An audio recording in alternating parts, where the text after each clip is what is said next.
बिस्मिल्लाहिर्रहमानिर्रहीम। अस्सलाम वालेकुम दोस्तों, आप देख रहे हैं मेरा यूट्यूब और फेसबुक चैनल। पाकिस्तान की सियासत के हवाले से जो है आज एक तज्जिया करेंगे कि किस तरफ जो है ये सियासत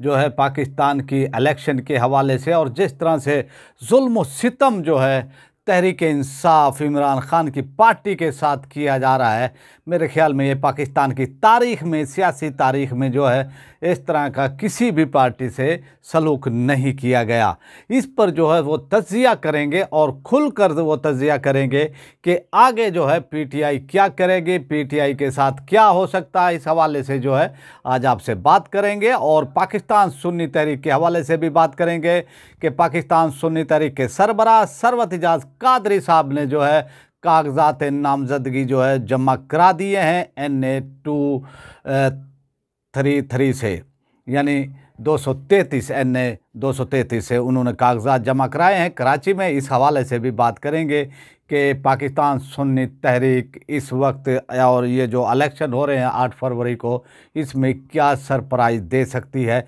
इस हवाले से बात करेंगे। आते हैं अपने पहले टॉपिक की तरफ। आप ये देखें कि पाकिस्तान तहरीक इंसाफ की मकबूलियत जो है पाकिस्तान की तारीख़ में इतनी ज़्यादा है कि आज तक किसी भी जो है पार्टी को यानी इतनी मकबूलियत हासिल नहीं हुई है अवामी सतह पर। ये पहला मौका है कि इमरान खान ने जो काम किया है, इमरान खान ने जो यानी उनका जो वोटर है, उनका चाहने वाला है, और इमरान खान ने जिस तरह से अमली ज़िंदगी में जो है काम किए हैं पाकिस्तान के अंदर, शौकत खानम से लेकर नमल यूनिवर्सिटी, अल कादर ट्रस्ट और फिर सियासत, तो उसमें जो है इमरान खान फिर खेल के मैदान के अंदर इमरान खान कामयाब हुए और पाकिस्तान में कि कैंसर का हॉस्पिटल ये बनाया, एक नहीं 3 हॉस्पिटल हैं इस वक्त। तो एक बड़ा चैलेंज है इस वक्त सियासी तौर पर इमरान खान को, और इमरान खान अडियाला जेल के अंदर और साइफर केस, और फिर आप ये देखें कि जज अबुल हसनात जुल्करनैन साहब ने जिस तरह से यानी इस्लामाबाद हाई कोर्ट के अहकामात की खुली खिलाफ वर्जियाँ की हैं और इस्लामाबाद हाई कोर्ट के अहकामात नहीं माने। जो 2 रुकनी बेंच था, उन्होंने फैसला दिया था कि भाई ये जो है खुली समात में साइफर का केस होगा, लेकिन जिस तरह से आज भी गवाह यानी वो पेश हुए थोक के हिसाब से पेश किए जा रहे हैं, और फिर जिस तरह से सुप्रीम कोर्ट ऑफ पाकिस्तान में इमरान खान की ज़मानत ली गई है और उस ज़मानत में फिर जो फैसला आया है, उस फैसले में जिस तरह से जो है इस केस के, और फिर ये कहा गया कि ये केस बनता ही नहीं है, तो बड़ी जल्दी में है अबुल हसनात जुल्करनैन साहब, और फिर बाइकाट किया इमरान खान ने। और आप ये देखें कि एक रियासती मशीनरी जो है पूरी की पूरी वो तहरीक इंसाफ के पीछे हाथ धोकर पड़ी हुई है। एक खौफ है, अनजाना सा खौफ है, जो ताकतवर तबका है, जो माफियाज हैं, जो सियासी पॉलिटिकल पार्टियां पाकिस्तान में रही हैं, और अब उनका जो इस वक्त बोरिया बिस्तर गोल होने वाला है पाकिस्तान के इस 8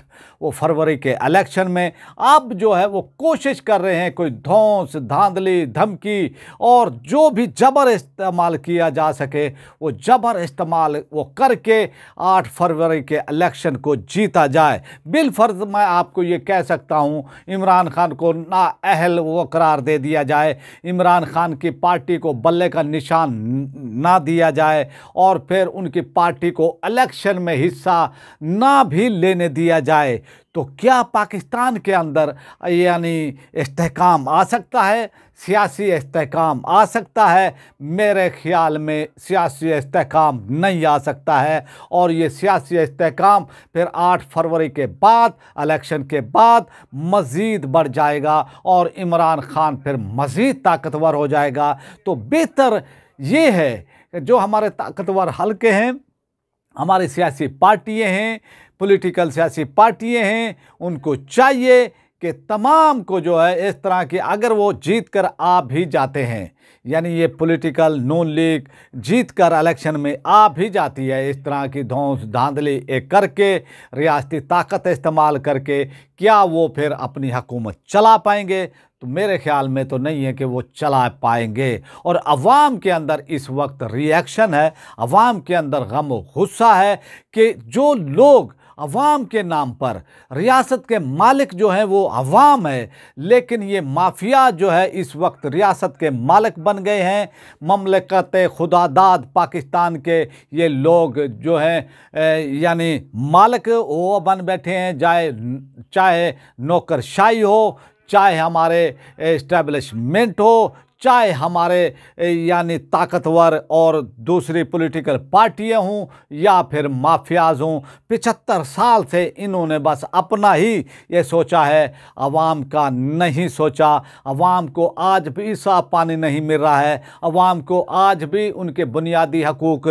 से महरूम वो किया जा रहा है। और जिस तरह से सूरत हाल पैदा की जा रही है कि अवाम को जो है रौंदा जा रहा है, ताकत से जो है रौंदा जा रहा है, ना उनमें जो है बच्चों का ख्याल किया जा रहा है, ना ख़वातीन का ख्याल किया जा रहा है। और आप ये देखें कि इस्लामाबाद में बलूचिस्तान से आई मुअज़्ज़ज़ ख़वातीन, एहतजाज हर किसी का हक है, लेकिन जिस तरह से उन पर ताकत इस्तेमाल की गई, आप बातचीत से जो है मसाइल हल कर सकते हैं, बातचीत से जो है आप उनको एंगेज कर सकते हैं, लेकिन धौंस धांधली जो है हमेशा के लिए नहीं चलती है। तो अब सूरत हाल यानी इसके लिए तहरीक इंसाफ के लिए बहुत ही मुश्किल, बहुत ही कठिन वो सूरत हाल है। और जिस तरह से पूरे पाकिस्तान के अंदर से कागजात नामजदगी जो है वो छीने गए, जिस तरह से यानी फ़ीस जमा नहीं कर रहे बैंक, और जिस तरह से आरओ जो हैं यानी वो टाइम नहीं दे रहे, इलेक्शन कमीशन जो है लंबी तान कर सोया हुआ है, उसको कोई फिक्र ही नहीं है कि भाई पाकिस्तान के अंदर यानी इलेक्शन कराने हैं। और फिर जिस तरह से आपने देखा कि बल्ले का निशान लिया गया है, और फिर आज आप ये देखें कि सारा दिन इलेक्शन कमीशन का गेट बंद था, और उसके अंदर एक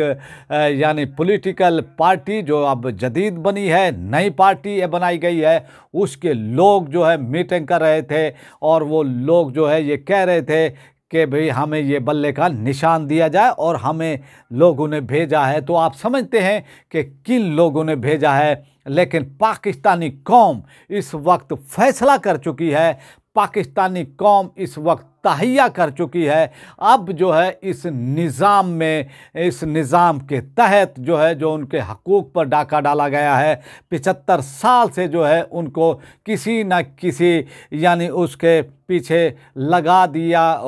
जाता रहा, कभी सिक्योरिटी के नाम पर, कभी जमहूरियत के नाम पर, कभी इस्लाम के नाम पर, कभी यानी किसी भी वो तरह की जो है यानी वो कोशिश की गई कि अवाम को जो है बहलाया जाए, उनके हकूक़ को जो है यानी बातों तक जो है उनको दिए जाएं। लेकिन अब सूरत हाल जो है अवाम की पहुंच से दूर हो गई है, उनका अवामी सब्र जो है जवाब दे चुका है। और अब लोग जो है यानी निजात दहिंदा वो समझ रहे हैं इमरान खान को, लेकिन हमारे ताकतवर वो तबकात जो हैं इमरान खान को निशान इबरत बनाना चाहते हैं भुट्टो की तरह। लेकिन क्या निशान इबरत जो है वो बना पाएंगे? जिस तरह से धौंस धांधली से जो है यानी फैसले किए जा रहे हैं, और अब जिस तरह से डिजिटल दौर है, सोशल मीडिया का दौर है, अवेयरनेस का दौर है, आप ये देखें कि पाकिस्तान का जो है बच्चा बच्चा अवेयर है, पाकिस्तान का जो है यानी आम आदमी भी जो है इस वक्त यानी वो समझ बूझ रखता है, एक राय उनकी है कि भाई जो पहले पार्टियां थी पॉलिटिकल वो सियासी पार्टियां, ख़ासकर नून लीग पीपल्स पार्टी का तो पंजाब, बलूचिस्तान और खैबर वो पख्तूनख्वा में वो सफाया हो चुका है। इसी तरह अब नून लीग भी पंजाब तक महदूद। लेकिन अब सूरत हाल ये है कि सनम जावेद हल्का NA 119 से कागजात नामजदगी जमा कराती हैं, और हमारी इतलात के मुताबिक मरियम नवाज़ ने भी इस हल्के से जो है कागजात नामजदगी जमा कराए। लेकिन इतलात ये हैं कि मरियम नवाज़ ने वहाँ से अपने कागजात जो है विड्रा किए हैं, और NA 220 से जो है कागजात नामजदगी अपने जमा वो कराए हैं। तो यानी सनम जावेद एक कारकुन, यानी उनके ख्वाब ख्याल में भी नहीं था कि वो एनए यानी कौमी असम्बली के इंतखाब में हिस्सा यानी वो लेंगी और पीटीआई उनको वो टिकट देगी। इसी तरह तैयबा राजा रावलपिंडी से, जहाँ से फयाज उल हसन चौहान होते हैं, और फिर आप ये देखें कि यास्मीन राशिदा जो है वो साहिबा जो है वो भी जो है इस वक्त एक आहनी औरत की तरह जो है यानी आयरन जो है एक लेडी, एक ताकतवर की वो तरह उभरी है। और आप देखें कि इन पर जुल्म सितम किया गया है। अब मरियम नवाज जिस कद काठ की लीडर और मुस्लिम लीग नून की जो है वो करता धरता इस वक्त है। और सूरत हाल आप ये देखें कि जब इमरान खान की हुकूमत थी तो तमाम यानी इलेक्शन जो बाई इलेक्शन हो रहे थे नून लीग जीत रही थी, लेकिन इक़्तिदार का लालच, हिर्स, तम्मा ने जो है नून लीग को आज कहीं का नहीं छोड़ा। और सूरत हाल ये है कि एक यानी पीटीआई की आम सी कारकुन सनम जावेद जो कैदोबंद में है और उससे खौफ खाकर जो है उन्होंने कागजात जो है अपने वहाँ से वापस लिए और एन 220 से जो है वो इलेक्शन यानी मरियम नवाज साहिबा जो है यानी कस्टेंट वो कर रही हैं, यानी मुकाबला वो कर रही हैं, वहाँ से हिस्सा ले रही हैं। तो इस तरह की वो सूरत हाल है। अब या आप इसके जो है आज से यानी 2 साल पहले कोई वो तसव्वुर कर सकता था कि नून लीग को जो है पंजाब में हराना, यानी कोई वो तसव्वुर कर सकता था? कोई नहीं कर सकता था। तो ये एक्सपोज हो गए हैं, ये ज़ाहिर हो गए हैं कि इन इक़्तिदार का लालच इनको ले बैठा है और अब रियासत के साथ, रियासती इदारों के साथ मिलकर यानी पीटीआई को क्रैश वो किया जा रहा है। और पीटीआई को जो है अब यानी हर तरह से जो है उसको घेरा और बिल्कुल दीवार में चुन दिया गया है पीटीआई को। लेकिन पीटीआई यानी अब कोशिश ये है इन ताकतवर हलकों की कि पीटीआई तंग आकर जो है बाइकाट का ऐलान कर दे, लेकिन इमरान खान और पीटीआई बाइकाट पर नहीं जाएंगे चाहे कुछ भी हो जाए। और अब सूरत हाल यही है कि इलेक्शन कमीशन ऑफ पाकिस्तान ने सुप्रीम कोर्ट ऑफ पाकिस्तान के अहकामात को जो है रद्दी की टोकरी में फेंक दिया है और वो जो है कोई भी संजीदा नहीं है इलेक्शन के हवाले से। लेकिन जितना जबर कर लें, जितना जुल्म कर लें, जितनी ज़्यादती कर लें, अब अवाम तहैया कर चुके हैं कि 8 फरवरी को वो फैसला करेंगे कि पाकिस्तान को जो है इनकलाब की तरफ वो जाना है या फिर इसी घिसे पिटे निज़ाम की तरफ। अब आते हैं अपने दूसरे टॉपिक की तरफ और हमारा टॉपिक है पाकिस्तान सुन्नी तहरीक के सरबराह जनाब सरवत इजाज़ कादरी साहब ने जो है अपने कागजात नामजदगी NA 233 कराची से जो है जमा वो करा दिए हैं। आज उन्होंने वो कागजात वो जमा कराए